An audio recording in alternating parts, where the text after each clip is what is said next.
All right, I have my body, move, and work interpretation here for my second client, Martha.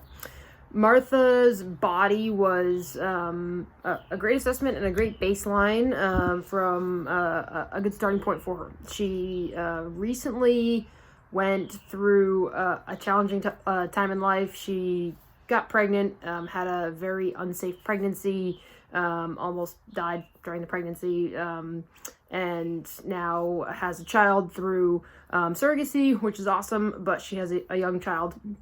So she had, this life-altering event, and she's a physical therapist. That's her occupation.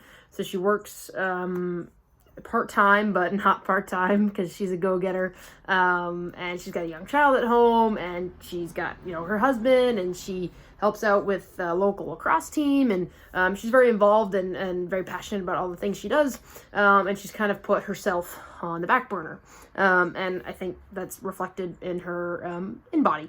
Her muscle fat analysis makes a C, not near that I, and definitely not the D. So we have that C. So something we'll work on in our program design, exercise design, is building that strength. And that's something that she spoke to me about in our initial consultation, is that she wants to get stronger. She wants to feel more capable in her body, and getting stronger is the best way to do that. And hopefully that will reflect next time we get on the in-body for her, build a little bit of that strength up. You could even see it a little bit in our move.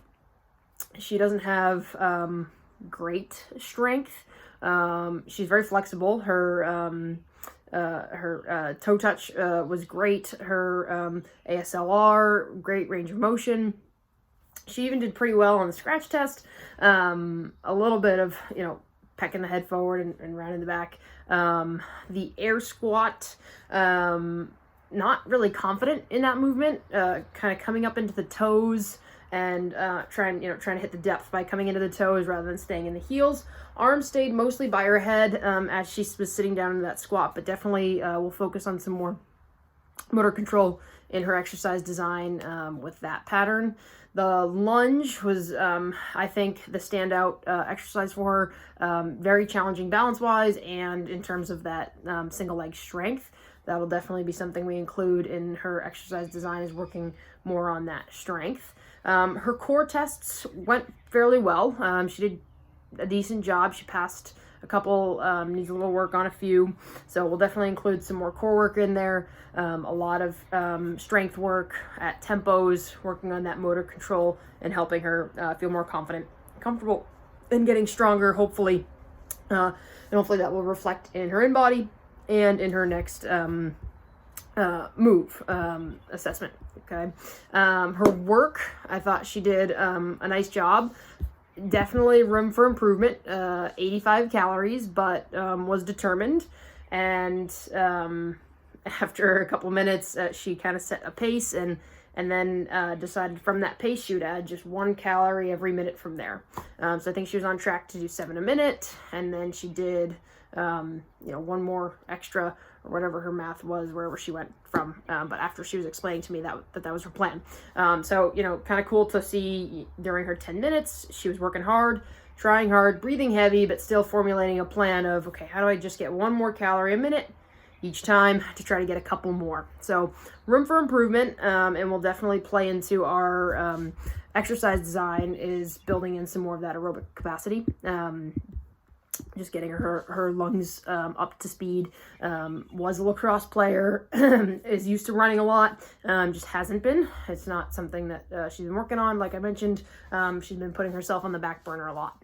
So in her exercise design, we'll definitely be doing a lot of kind of that map progression to build up that aerobic capacity and endurance. She, like I mentioned, lives a busy lifestyle, kid, family, work, leisure and enjoyment, stuff like that. So she can be working out 3 times a week.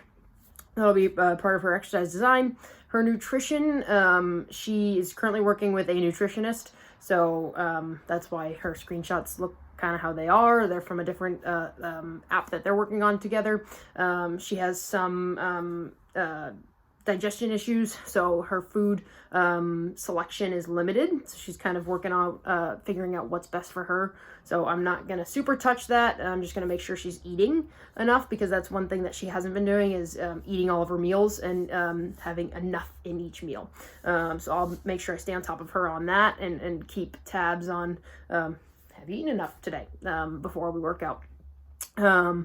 Behavior, she does a pretty good job. Sundays are family days. She spends with her husband and her kid, and you know, she sets that time apart.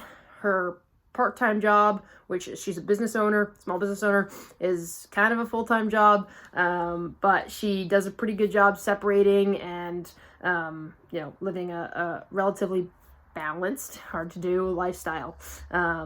But definitely keeping her accountable to 3 workouts a week. That'll be part of her behavior. Try to get her outside. She likes to go for walks. She has a dog and her son, so she takes both of them out for a little walk, get some time outside. She's not a coffee drinker. She drinks tea. That's her beverage of choice in the morning. So it's not like we need to eliminate caffeine in the afternoon or anything. And she sleeps pretty great. She does, you know, like the 9-10 p.m. to 5-6 a.m., 7 a.m., depending on when her son wakes up. So decent time. We could always work on a little bit of consistency there. But for a busy mom who owns a job and has a kid and a dog and all things going on, she's doing all right in the behavior standpoint. So just want to make sure she's eating enough, and we'll get that exercise in for her. A lot of that single leg strength, motor control, core strength, core stability. And that is, I think, covers it, hopefully, for Martha's BMW, which I hope you guys start using, body move work interpretation.